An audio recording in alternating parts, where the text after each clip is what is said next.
Hi, Dr. Brad with Weedman Lawn Care.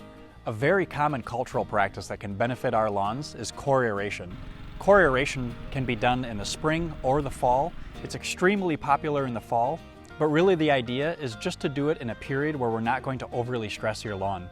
Core aerations can significantly benefit nutrient movement, water movement, also air movement that's going to help our plants be healthy. And by doing that, we're really going to promote great root development. We can help alleviate thatch in that upper layer, and we can also help alleviate any soil compaction that might have occurred on your lawn from heavy traffic.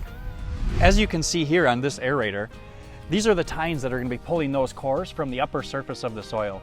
Generally, we're talking about 1 to 3 inch cores that are going to be pulled and left on the surface to biodegrade over time. If you're interested in overseeding for your property, it's important to pair it with a core aeration, as that really helps get that seed to soil contact you need for great germination.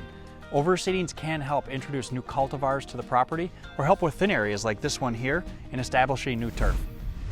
Traditionally, high-end turf may be aerated 1 to 3 times a year. I recommend trying to aerate your lawn at least 1 time a year, either spring or fall.